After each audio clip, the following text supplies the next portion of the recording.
जिंदगी में जब भी कहीं मुश्किलें आई हैं, जब भी कहीं परेशानी आई हैं, जब भी कहीं उलझने उम्मत को आई हैं, जब भी कहीं औलाद नहीं है, रिस्क नहीं है, सेहत नहीं है, इज्जत नहीं है, सुकून नहीं है, चैन नहीं है, राहत नहीं है, जादुओं ने घेर लिया, बंदिशों ने तबाह कर दिया, हासिदीन ने बर्बाद कर दिया, मुश्किलों ने सर चढ़ के हमें झुका दिया, हालात ने हमारी जिंदगी को तंग कर दिया, कोई परेशानी की जरूरत नहीं।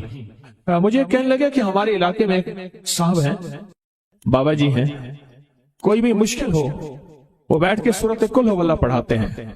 उनके पास 7 खाने ले जाने पड़ते हैं, 7 खाने ले जाने पड़ते हैं। वो सूरत कुल हुवल्लाह पढ़ाते हैं बिठा के बंदों को, और उनके लिए खाने जरूरी हैं, खाने अच्छे हों, एक सूट हो, 7 खाने हों, एक खूबसूरत तकिया हो, एक खेस अच्छा बेहतरीन बिछौना हो, एक बिस्तरे की चादर हो और 7 खाने हो। फरमाया वो देते हैं, लेते हैं, सूरत कुल हुवल्लाह पढ़ाते हैं, फिर बैठ के दुआ करते हैं, बहुत देर तक दुआ करते हैं, लोगों की मुश्किलें हल हो जाती हैं, लोगों की परेशानियां दूर हो जाती हैं। मैंने कहा किसी तरह बाबा जी से पता चलेगा वो दुआ क्या मांगते हैं। क्या लगे वो दुआ किसी को नहीं बताते, बस कहते हैं आओ मेरे साथ बैठ के सूरत कुल हुवल्लाह पढ़ो, अब अल्लाह का दरूद पाक पढ़ो और सूरत कुल हुवल्लाह पढ़ो, वो दुआ किसी को नहीं बताते। मैंने कहा किसी तरह पता कर वो दुआ किसी को तुझे बता दे। उसने कहा पता करूंगा। कुछ अर्से के बाद बंदा मुझे मिला, आते ही कागज दिया और कागज देकर मुझे कहने लगा आपको याद है आपने मेरी एक जिम्मेदारी लगाई थी, और वो जिम्मेदारी ये लगाई थी कि एक हमारे यहाँ बाबा जी हैं, उनके पास कोई दुनिया की मुश्किल परेशानी उलझने नाकामियां हालात मसाइल बे औलादी जादू जिन्नात असरात बंदिशें ना कोई भी है, वो मसले हल होते हैं। लेकिन उनकी शर्तें ये हैं, खूबसूरत तकिया लेते हैं, बेहतरीन सूट लेते हैं, बिस्तरे की चादर लेते हैं, एक खेस यानी पूरा बिस्तर लेते हैं, और कहा अगर सर्दियां तो एक खूबसूरत रजाई भी लेते हैं, और 7 रंग के खाने लेते हैं, अतर की खुशबू लेते हैं, ये लेते हैं, ये लेते हैं। वो फिर आप छोड़ के आ जाए वो उनके होते हैं, बस आपको वो दुआ दे देते हैं और बिठा के सूरत कुल हुवल्लाह पढ़ते हैं। मैंने कहा किस तरह पता कर कि ये अमल क्या है, पता कर ये अमल क्या है। उसने आया ना तो उसने मुझे खत दिया, और खत देते ही उसने कहा कि मैंने पता किया है इस अमल का किसी तरह से। उनके घर की एक खातून हमारी खवातीन से निस्बत थी, उन्होंने बताया है वो सारी सूरत कुल हुवल्लाह वो हुजूर के घराने को और उस बारगाह में को पेश करते हैं, उन हस्तियों को पेश करते हैं, और हस्तियों को पेश करने के बाद फिर उनके वसीले से दुआ करते हैं और कहते हैं आप भी हमारे लिए दुआ फरमाएं। ये कहना शिरक नहीं है, ख्याल करना। मैं उम्मत को शिरक पे नहीं लगा रहा, बिदअत पे नहीं लगा रहा। मेरे साथ हर अमल के बड़े बड़े हवाले हैं, मेरे साथ हर अमल की बड़ी बड़ी ताकतवर लिंक्स और रेफरेंस हैं। मैं नहीं लगा रहा, मैं एक वादा करता हूं और एक दावा करता हूं, लेकिन वो दावा नहीं है ना वादा है। कोई आके ये ना कहे कि जालिम सारी उम्र खुरपी शिरक और बिदअत में लगा और हमें भी शिरक और बिदअत में लगाया, और मेरी कब्र पे कोई पाँव ना मारे। हाँ ये जरूर आके कोई कहे अल्लाह इसकी कब्र पे तरस का रहम फरमा, सारी उम्र तेरे और तेरे हबीब की सच्ची राहें दिखाता रहा और मोहम्मद आले मोहम्मद की सच्ची राहें दिखाता रहा। ये वो शख्स है, अल्लाह इस पे तरस खा, अल्लाह इसको माफ कर दे। बड़ा जबरदस्त अमल। मुझे आके जब कागज दिया ना, कागज में दिया तो उन्होंने कहा कि खवातीन के जरिए हमें जो पता चला, और वो पता ये चला कि मौसूफ हजूर के घराने को ये सारी सूरत इखलास, सारी सूरत कुल हुवल्लाह, ये दरूद, ये अमल हदिया करते हैं, और हजूर के घराने को हदिया करके फिर हमारी मुश्किल की दुआ करते हैं और बहुत गिड़गिड़ा के दुआ करते हैं, और फिर उनको हदिया दे के अर्ज करते हैं आप भी हमारे लिए दुआ फरमाएं, और बहुत देर तक फिर आमीन कहते हैं, आमीन। और इस तसव्वुर के साथ, ये तसव्वुर जरा गौर से सुनिएगा तवज्जो से, इस तसव्वुर के साथ कि वो हस्तियां मेरे लिए दुआ कर रही और मैं आमीन कह रहा, और अल्लाह की बारगाह में उनकी दुआएं कबूल हो रही, और अल्लाह की अर्शों पे दुआएं पहुंच गई, और जिब्रील लेकर चले गए, अल्लाह के हुजूर दुआ रखी गई, और अल्लाह ने अपनी ताकत और कुदरत की मोहर कबूलियत की लगा दी। क्या ये अमल है? ان کو ہدیہ کرتے ہیں، میں پھر دوہرا رہا ہوں، غور سے سنیے گا، ان کو ہدیہ کرتے ہیں، ان کو ہدیہ کر کے ان کے وسیلے سے دعا کرتے ہیں، پھر ان کو دعاؤں کا عرض کرتے ہیں، آپ بھی دعا فرمائیں، آپ بھی دعا فرمائیں، اور ان کو دعاؤں کا عرض کرتے ہیں، اور پھر ان سے دعائیں لیتے ہیں، اور بہت دیر تک آمین اس نیت سے کہتے ہیں کہ وہ دعا فرما رہے ہیں اور ہم ان کی دعاؤں پہ آمین کہہ رہے ہیں۔ یہ ہمارے اکابر کا عمل ہے، یہ ہمارے بڑوں کا عمل ہے، یہ ہماری بڑی بڑی ہستیوں کے عمل ہیں۔ میں اس لیے کہہ رہا ہوں، میری کوشش ہوگی کبھی آپ کو شرک اور بدعت پہ نہ لگاؤں، میں اس لیے کہہ رہا ہوں میری کوشش ہوگی امت کو وہ خیر کے عمل بتاؤں جو عموماً لوگ چھپا کے چلے جاتے ہیں، جو عموماً لوگ اپنے تک رکھتے ہیں، میری کوشش ہوگی۔ میں نے آج تک حضور کے گھرانے کو ہدیہ پیش کیا ہو، میں نے آج تک حضور کے گھرانے کو تحفہ پیش کیا ہو، میں نے آج تک حضور کے گھرانے کو نذرانہ پیش کیا ہو، اور حضور کے گھرانے کی طرف سے مجھے خالی ہاتھ لوٹایا گیا ہو۔ ممکن ہی نہیں، ممکن ہی نہیں کہ خالی ہاتھ لوٹایا گیا۔ حضور کے گھرانے کے ساتھ ساری کائنات کی محبتیں ہیں، حضور کے گھرانے کے ساتھ ساری کائنات کا تعلق ہے، اور یاد رکھنا انسان بعض اوقات اپنا غم برداشت کر جاتا ہے، اپنی اولاد کا غم برداشت نہیں کرتا، اور بعض اوقات اپنے معاملے میں معاف کر دیتا ہے، اولاد کے معاملے میں بہت غم دل کو کھا جاتا ہے۔ میرے حضور کے گھرانے کو جو ہدیہ دے گا، میرے حضور کے گھرانے کو جو تحفے دے گا، میرے حضور کے گھرانے کو جو اعمال دے گا، حضور کے گھرانے کو یہ ہدیے، یہ اعمال، یہ تحفے زندگی بھر اس کو سرنگو نہیں ہونے دیں گے، زندگی بھر اس کو ناکام نہیں ہونے دیں گے، اور زندگی بھر اس کو کامیاب۔ 2 تسبیح صبح 2 تسبیح شام سورۃ اخلاص کی، 2 تسبیح صبح 2 تسبیح شام سورۃ اخلاص کی آپ پڑھیں، آپ پڑھیں، اور پڑھ کے ان ہستیوں کو ہدیہ کریں، ہستیوں کو ہدیہ کریں، حضور کے گھرانے کو ہدیہ کریں، اور حضور کے گھرانے میں حضور کی بیویاں، حضور کی بیٹیاں، حضور کے بیٹے، حضور کے داماد، حضور کے نواسے اور نواسیاں، یہ حسن اور حسین جس کو حسنین کریمین کہتے ہیں، حضور کے نواسے ہیں، یہ حضور کا گھرانہ ہے، ان کو ہدیہ کریں، اپنے مسائل کو حل ہوتا دیکھیں، اپنی مشکلات کو حل ہوتا دیکھیں، اپنی ناکامیوں کو ختم ہوتا دیکھیں۔ سالہ سال سے یہ عمل بتا رہا ہوں، سالہ سال سے یہ عمل بتا رہا ہوں، میں نے تو جس کو دیا ہے زندگی میں اس کو کامیابی ملی ہے، میں نے جس کو دیا ہے وہ زندگی میں ناکام نہیں ہوا، زندگی میں ناکام نہیں ہوا، زندگی میں ناکام نہیں ہوا۔ ہمارے یہاں ایک پیر صاحب تھے، میرے والد صاحب رحمۃ اللہ علیہ، ان کا باغ اور ہمارا باغ آپس میں اب بھی ایک ہی ہے، دیوار کے ساتھ دیوار ہے، بنے کے ساتھ بن، تو وہ ان کے ہاں گئے تو ایک بابا جی جھاڑو دے رہے تھے، ایک بابا جی جھاڑو دے رہے تھے، اور صبح شام کی روکی سوکی ملتی تھی، اور بس ہر وقت غلامی ہوتی تھی، ہر وقت غلامی ہوتی تھی۔ تو مجھے والد صاحب نے بتایا کہ میں اس بندے کو جانتا ہوں، اس نے اتنی مربع، اتنی ایکڑ، اتنی زمین جو ہے اٹھا کے ساری پیر صاحب کو دے دی، اور ساری زندگی پیر صاحب کے 2 وقت کی ایک سوکھی پوکی روٹی، آخر وہیں مر گیا اور اس کو کفن دے کے دفن۔ اسے پیر صاحب نے مجبور نہیں کیا، پیر صاحب نے مجبور نہیں کیا۔ دعاؤں کی طاقت ہے، دعائیں نسلوں کو کھلائیں گی، پلائیں گی۔ پر ایک تجربے کی بات بتاؤں، بڑوں کی بات ہے، بڑوں کی بات، دعاؤں کی برکت سے اللہ حلال طیب طاہر کھلائے گا۔ میرے پاس ایک صاحب ہے، کہنے لگا کاروبار کو زوال ہو رہا ہے، کورنگی میں، کراچی میں فیکٹریاں، ملیں اچھی خاصی ہیں وہ ایریا، تو کہا کاروبار کو زوال ہو رہا ہے، اور کاروبار زوال پہ چلا گیا ہے، کمپنیاں 2-4 بند ہو گئی ہیں، زوال ہو رہا۔ میں نے اللہ کا نام دیا، پھر ملے، کہا کچھ نہیں ہے۔ اچھا، میں نے کہا یہ اب پڑھیں آپ، اللہ پاک دکھائے گا مجھے۔ انہوں نے خود بتایا، میں ایسے کوئی سمندر ہے اس کے کنارے کھڑا ہوں، کہنے لگے کراچی کا سمندر نہیں، کہاں ہے؟ تو میری طرف پانی آتا ہے، اور وہ گندا پانی ہے، بالکل میلا گندا۔ تو میں سوچتا ہوں سمندر کا پانی تو بالکل شفاف ہوتا ہے، یہ گندا پانی کیسے ہے؟ اور وہ گندا پانی پہلے میرے ٹخنوں تک آتا ہے، پھر گھٹنوں تک آتا ہے، پھر رانوں تک آتا ہے۔ اور کہا کہ مجھے دور سے ایک لہر آتی نظر آ رہی ہے کہ شاید میں اس میں ڈوب جاؤں۔ آواز آتی ہے، چلا جا، تیرے رزق میں کوئی مشکوک رزق داخل ہوا ہے، ہم تجھے پاک کرنا چاہتے ہیں، اور یہ سارا مشکوک رزق ہے، اور تیرے مال کو ہم نے اس لیے کم کر دیا۔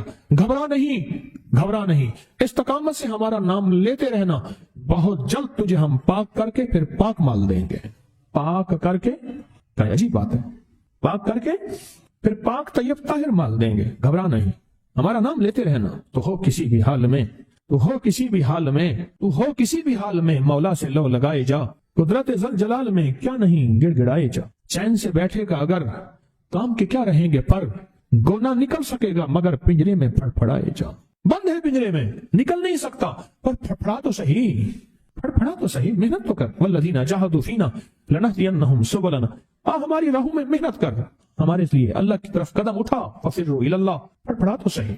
बहुत खुशकिस्मत है जिसको अल्लाह ने अपनी जात का ताल्लुक अता कर दिया।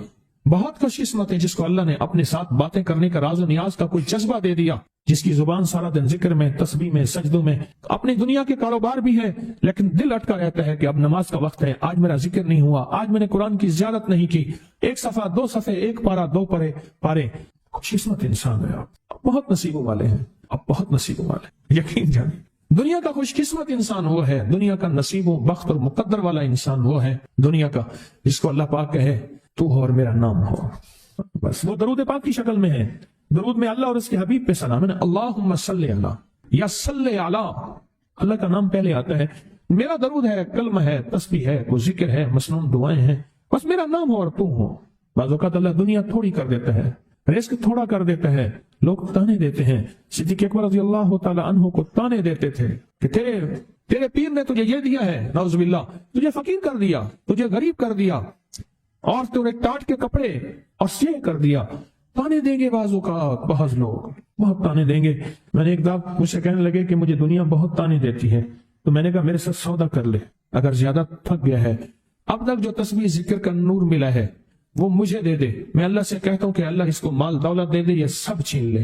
कहा नहीं, ये सब कुछ तो उसके पास भी है जिसको कलमा नसीब नहीं हुआ, यही तो मेरे पास है। अगर ये मुझसे छीन गया तो बाकी मेरे पास बचे और रहेगा क्या? बचे और रहेगा क्या? बचे और रहेगा क्या?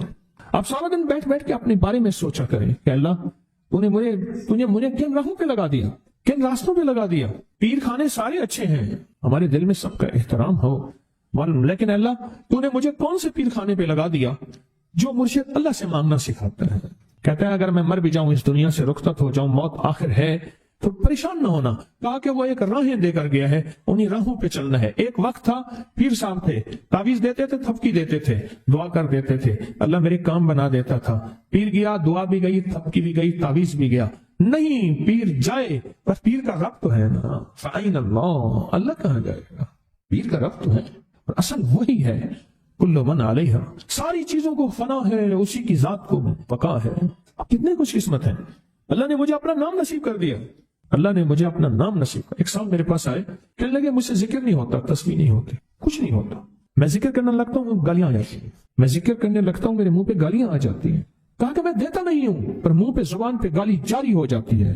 आप लफ्ज पे गौर कीजिए, गाली जारी हो जाती है। मैं देता नहीं हूं, जुबान पे गाली जारी हो जाती है, पर तो मुमकिन है कि मेरी जुबान पे जिक्र हो। तो मैंने उससे पूछा कि क्या करते थे? उसका कोई पेशा है? मुनासिब नहीं। वालिद क्या करता था? उसका भी पेशा था। उस पेशे का असर, उस रिस्क का असर, अल्लाह ने अपना नाम छीन दिया। दौलत है, सब कुछ है, माल है, दुनिया में जाहिरी इज्जत है, पर अल्लाह ने अपना नाम, अपने नाम की लज्जत, अपने नाम की हलावत छीन, अपने नाम की हलावत छीन। उसे कहा सिर्फ और सिर्फ दरूद पाक पढ़, बस सिर्फ दरूद पाक। फिर नहीं पढ़ सकता। मैंने कहा पढ़ेगा इंशाअल्लाह। मैंने उसे अर्ज किया कि मेरे सामने 11 दफा बैठ के दरूद पाक पढ़, जो दरूद तुझे आता है 11 दफा बैठ के पढ़, दरूद पाक पढ़। और 11 दफा पढ़ा, उसकी जुबान पे नहीं आ रहा था, आता था पर जुबान पे नहीं आ रहा था। उसने पढ़ा पढ़ा पढ़ा, और अल्लाह के नाम की बरकत है। क्यों मैंने दरूद क्यों बताया कि अल्लाह के नाम की बरकत है कि दरूद पाक वो वाहिद अमल है। फरमाया अगर रियाकारी, दिखावे की नियत से भी पढ़ो, अल्लाह कहता है कबूल है। दिखावा, रियाकारी, लोग मुझे नेक कहें, लोग वाह वाह कहें, अल्लाह के लिए नहीं कर रहा, हालांकि ये इबादत कभी भी उसकी बारगाह में कबूल नहीं है, कभी भी कबूल नहीं है जो जो जो अल्लाह के लिए ना की जाए। अल्लाह कहते हैं नहीं, मुझे अपने हबीब पे दरूद इतना पसंद है कि दरूद पढ़ो और जिस हाल में पढ़ो। हालांकि मोमिन रियाकार तो हो ही नहीं सकता, जिस हाल में पढ़ो मैं कबूल करूंगा। मैंने कहा मेरे दिल में अल्लाह ने ये बात डाली उसी वक्त, और ये दलील के साथ डाली। मैंने उसको दरूद बताया, और अल्लाह का निजाम देखें, उसकी शान करीमी देखें। फिर जो उसकी जुबान पे दरूद जारी हुआ, जो जारी हुआ, मुझे कहने लगा कि मैं हफ्ते में 1.25 लाख कर लेता हूँ, हफ्ते में 1.25 लाख कर लेता। एक दो उसने मुझे अजीब ख्वाब सुनाया, कुछ ख्वाब ऐसे हैं जो याद रहते हैं। कहने लगा मैं देखा कि हार्ट टुकड़े टुकड़े हो रहे हैं, हर चीज टूट रही है, और एक शोर है, कोई गूंज है, उसकी वजह से हर चीज खत्म हो चुकी। और मुझे किसी ने कहा क़यामत आ गई है, परेशान हूं, कहां जाऊं? इनल मफर कल्ला ला वज़र इला रब्बिका यौमा इज़िनिल मुस्तकर, कहां जाऊं? آخرکار کہا کہ میرے ساتھ ایک بندہ دوڑتا ہانپتا کامتا آیا اور وہ بھی پریشان تھا. میں نے کہا یہ بھی میں اتنا ہے. پوچھا کہاں؟ کہا قیامت آ گئی, کہاں جاؤ؟ بس ہم دونوں پھر ایک طرف دوڑ پڑے. آگے دیکھا تو ایک بہت بڑا ترازو ہے اور مجھے پکڑ کے کہا تیرا نام اعمال ہے, جلدی کر. کہا کہ میرے پاس ایک طرف پہاڑ کے پتھر کالے تھے اور اس میں کوئی کالے جانور تھے, اور کہا یہ سارا تیرا گناہ ہے, سب ہے. اور ایک طرف ترازو تھا, اس میں چند ذرے تھے اور کچھ بھی نہیں تھا. کہا یہ تیری نیکیاں ہیں. کہا میں نے سمجھا بس ختم ہو گیا. اللہ پاک جل شانہ کے فرشتے آگے بڑھے اور کچھ چیزیں اٹھا کے نا ایسے ترازو میں ڈالتے جا رہے تھے جو نظر نہیں آ رہی تھی, پر ایسے محسوس ہو رہا تھا کہ ان کے ڈالنے سے ترازو ایک دم ہلا ہے, کوئی وزنی چیز آئی ہے. ابھی بہت سارا باقی تھا کہ ترازو میرا جھک گیا اور میں جا تو کامیاب ہے. میں نے پوچھا یہ کون سا عمل ہے؟ کہا تو نے عشق اور جذبے کے ساتھ وہ جو درود پاک پڑھا تھا, یہ وہی عمل ہے. ہمیں قیامت کے دن بندہ جائے گا, قبر میں جب بندہ جائے گا تو وہ بندہ جو ہے پریشان ہوگا. تو اچانک ایک دروازہ کھلے گا, اس میں روشنی آئے گی اور ایک نیک جوان صالح خوبصورت اس کے ساتھ بیٹھے گا اور اس کے ہر سوال کا جواب دیا جاتا جائے گا, ہر سوال کا جواب. اور منکر نکیر چلے جائیں گے اور اس کی قبر میں جنت کی کھڑکیاں کھل جائیں گی, جنت کے دروازے کھل جائیں گے. پوچھے گا یہ کیا ہے, آپ کون ہیں؟ کہا وہ درود ہوں جو دنیا میں تو اٹھتے بیٹھتے سوتے جاگتے پڑھتا تھا. وہ درود تو دنیا میں مجھے نہیں بھولا تھا, آج میں تجھے نہیں بھول. کبھی نہ سوچے ہیں کہ مجھے تسبیح سے, ذکر سے, درود سے, کلمے سے, سورت اخلاص سے اور اس دعا سے کچھ نہ ملا, کیونکہ آپ کو یہ کانوں میں ڈالنے والے بہت ملیں گے. کیا پایا, کیا ملا؟ فلاں کو تو یہ ملا, فلاں کو تو یہ ملا, تجھے کیا ملا؟ بہت ملیں گے. اور ایسے لوگ ملیں گے کہ جس کا گمان سے بالا تر ہے. ایسی دلیلوں کے ساتھ بات کریں گے, آپ کے قدم ڈگمگا جائیں گے, ہل جائے گا اور انسان سوچنے لگ جائے گا کہ میں نے تسبیح خانے کا انتخاب غلط کیا ہے. یا پھر اپنے شیخ اور مرشد کے بارے میں وساوس اور بدگمانیوں کی بھار مار کر دے گا اور شیخ اور مرشد کی جاسوسی اور تعقب پہ لگا دے گا اور بدگمانیاں, شک بڑھ جائیں گے. اگر شک اور وسوسے بدگمانیاں بڑھ گئے ہیں تو سمجھ لے کچھ تھا تو چور آیا, اگر نہ تھا تو چور کہاں آتا. اب اپنے آپ کو یہیں سنبھالنے کی ضرورت ہے. ایک شخص حضرت امام جعفر صادق رحم اللہ سلام اللہ کی خدمت میں حاضر ہوا. دور سے دیکھا اور دور سے دیکھ کے اس کے بارے میں فرمایا, اے شخص اگر میرے پاس نہ آ تو اچھا ہے, آیا ہے تو آ جا. خدام اٹھے اس کو روکنے کے لیے, خدام اسے روکنے کے لیے خدام اٹھے, فرمایا اسے آنے دو. جب وہ بیٹھا تو کہا کہ تیری پیشانی پہ شقاوت لکھی ہوئی ہے, بدبختی لکھی ہوئی ہے. دو افراد ہیں, یا سعید ہیں یا شقی ہیں. میرے آقا سرور کونین صلی اللہ تعالی علیہ وسلم کی دعائیں ہیں باقاعدہ ایسے لوگوں کے لیے جو اگر شقی ہیں, اللہ ان کو سعید بنا دے, ان کو سعادت مند لوگوں میں شامل کر دے. ایسے لوگ جن کے لیے تیری نظر رحمت ہے, تیری خوشخبریاں ہیں, اور جن کے لیے تو نے جنت کو آراستہ کیا ہے. فرمایا تو خاموش بیٹھ گیا اور کہنے لگا کہ آپ نے میری پیشانی کو پڑھ لیا, بس میں اسی لیے آیا ہوں اور آ کے آپ کی خدمت میں. کیا ایسا ممکن ہے کہ میری یہ شقاوت ختم ہو جائے؟ درک شقاء قرآن میں ہے, حدیث میں ہے, وسوء القضاء وشماتۃ الاعداء جہد البلاء. اللہم انی اعوذ بک من جہد البلاء ودرک الشقاء وسوء القضاء وشماتۃ الاعداء. ممکن ہے؟ ہاں ممکن ہے. تو پوچھا کیسے؟ کہا اپنی دعا کے وقت کو بڑھا اور دعا کی زاری کو بڑھا اور دعا کی توجہ کو بڑھا اور دعا کا غم اپنے اوپر طاری کر, مسلط کر. دعا کا غم, مسائل, قرضوں, بیماریوں اور تکلیفوں کا غم تو سنا. دعا کا غم کیا ہوتا ہے؟ دعا کا غم یہ ہے کہ آج کے دن میں میں نے اللہ جل شانہ سے کتنی دیر باتیں کی اور اللہ سے کتنی دیر میں اللہ کو منانے میں لگے اور کتنی دیر اللہ کے خزانوں سے لینے میں لگے. دعا کا غم اپنے اوپر مسلط کر, تیری شقاوت ختم ہو جائے گی. شہنشاہ آل بیت, ان کا فرمان میں بتا رہا ہوں کہ دعا کا غم اپنے اوپر مسلط کر. یقین جانیے کوئی خبر نہیں, کل کی بات ہے, ملاقاتیں روز ہوتی ہیں.